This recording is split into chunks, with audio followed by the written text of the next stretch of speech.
Salut les amis, j'espère que vous allez bien, c'est Yoshimi et l'heure est grave, très grave.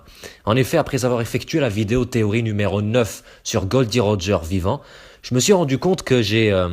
comment dire? Oublié. Non, pas vrai, c'est pas vraiment ça. Oublié. Non, c'est... Non. Arrêtez de faire genre tu as oublié espèce de sous-merde.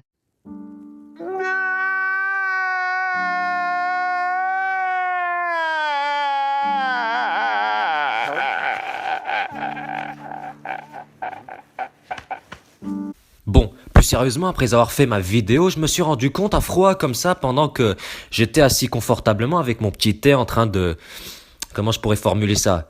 En train de faire un bon gros caca finalement, je me suis rendu compte qu'il y avait quelques éléments que j'ai négligés. Des éléments qui étaient assez minimes vus comme ça, mais qui m'ont permis de déboucher sur des hypothèses très intéressantes.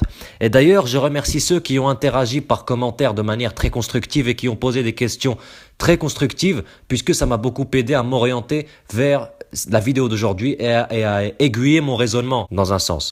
Dans cette vidéo, qui sera une vidéo bien sûr complémentaire à la première, je vais essayer de répondre à vos questions et vos interrogations et justement à compléter la première vidéo, mais avant ça, générique.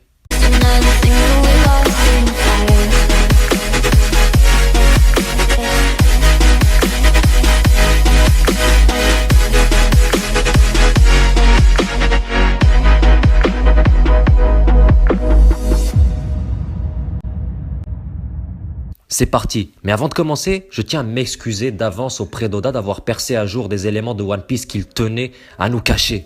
Eh oui mon gars, qu'est-ce que tu vas faire?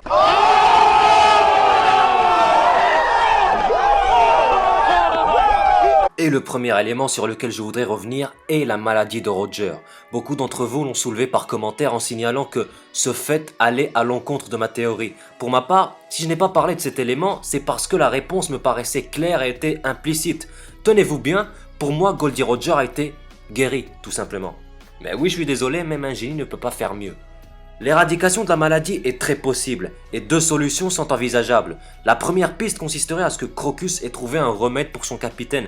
Crocus a tout de même été le médecin sur le navire du Seigneur des Pirates et je pense qu'il en avait la légitimité. Si nous faisons un parallèle avec l'équipage de Luffy, Chopper a pour ambition de trouver le médicament ultime. Crocus devait également avoir une ambition aussi louable pour intégrer l'équipage. Donc trouver un remède pour soigner son capitaine est tout à fait possible. Car au-delà d'avoir un style très discutable d'un vieux pêcheur nudiste, Crocus avait sûrement des compétences indéniables en médecine. Et pour ma part, cette première piste me paraît peu probable, mais tout à fait possible. Je crois plus à la deuxième option. Et la deuxième alternative qui me paraît la plus plausible n'est autre que le Ope no Mi, et plus particulièrement l'ancien détenteur de ce fruit. L'ancien détenteur du Ope no Mi a certainement fait partie de l'ère de Roger. Nous connaissons tous l'énorme pouvoir que confère ce fruit du démon. L'ancien détenteur du Ope no Mi était certainement quelqu'un de très connu dans le Nouveau Monde. Roger a dû donc certainement le croiser. Et faisant la connaissance de Goldie Roger, l'ancien détenteur se serait certainement attaché à lui, tout comme Bartholomew avec Luffy.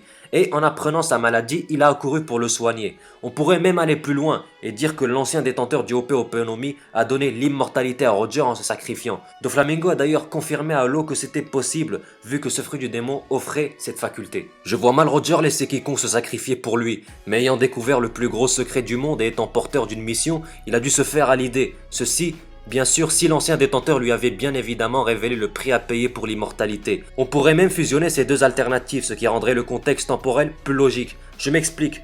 Law a trouvé son fruit du démon lorsqu'il avait 10 ans, sachant qu'il a 26 ans aujourd'hui. Cela fait donc 16 ans. Roger est mort il y a 26 ans, ce qui veut dire que l'ancien détenteur est mort il y a au moins 16 ans. Faites-moi confiance, j'ai fait le calcul. Vu que pour qu'un fruit du démon soit découvert, il faut que son détenteur soit mort. Donc il a fallu à Doflamingo 10 ans avant de localiser le fruit du démon, une période plutôt longue lorsqu'on sait que le fruit de Ace a été retrouvé en moins de 2 ans après sa mort. Et c'est là qu'interviennent les deux possibilités, et voici ma version. Après que Roger soit tombé malade, Crocus a cherché un remède, pendant quelques années, mais en vain. Et c'est ainsi que la dernière alternative était que l'ancien détenteur du Ope no Mi qui les accompagnait jusqu'alors se sacrifie. Les 10 ans seraient donc justifiés. Et malheureusement ou heureusement, c'est ainsi que s'achève la partie sur la maladie de Roger. J'espère avoir été assez clair. Et maintenant, on va passer à un autre axe majeur, celui de l'arc Marineford.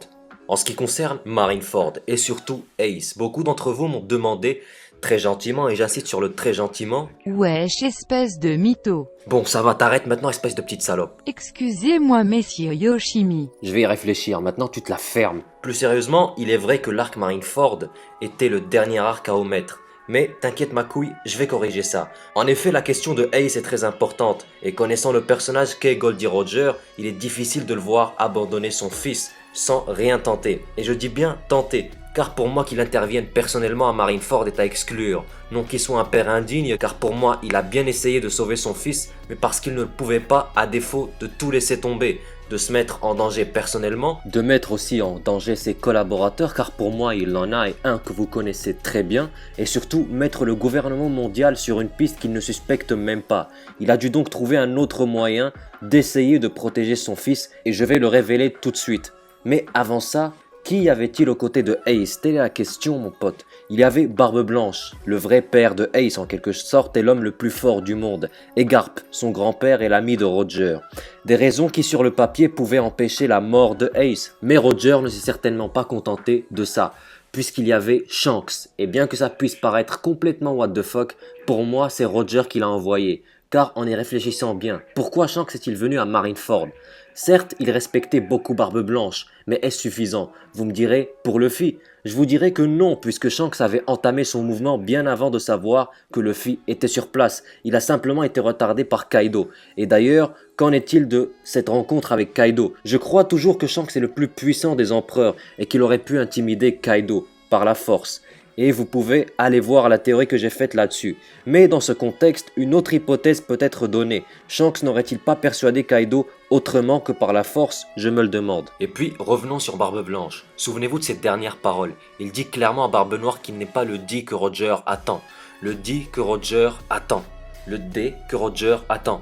Si je répète cette phrase, c'est pour vous montrer que ce verbe est conjugué au présent de l'indicatif. Et pour les plus cons d'entre vous, il y a l'assistante. Oui, Sir Yoshimi. Ce temps exprime un fait ou une action qui se déroule au moment où nous nous exprimons. Il y a beaucoup de cons parmi eux, abrège. En gros, Barbe Blanche parle comme si Roger est vivant, voili voilou. Voilà, et j'ai vu la version anglaise, et c'est tout à fait pareil. Coïncidence? J'en doute. Il y en a assez pour dire que ce n'est pas vraiment un hasard.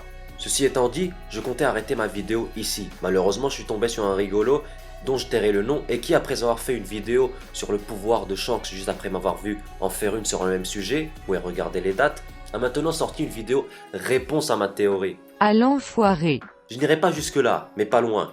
Je veux bien qu'on manque d'inspiration, mais de là à faire des vidéos faites sur Chopper et enchaîner sur une réponse à une théorie d'un autre youtubeur, ça devient du foutage de gueule. Donc avant de me talquer les mains et te mettre une bonne fessée jusqu'à te faire saigner l'anus, je vais tout de même remettre en place certains éléments.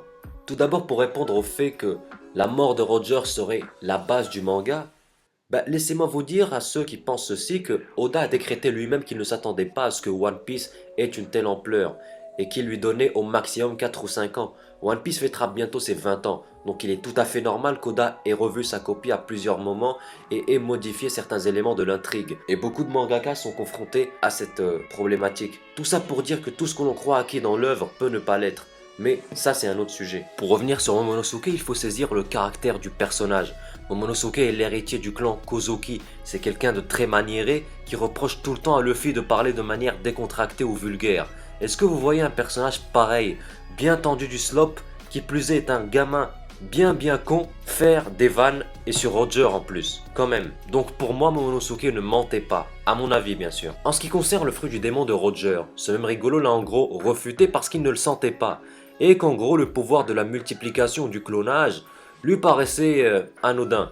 Bon, que dire face à un tel prodige de l'argumentation? Hormis que, moi ce pouvoir, je le sens bien. Voilà. Et là, s'il n'est pas convaincu, j'y peux rien.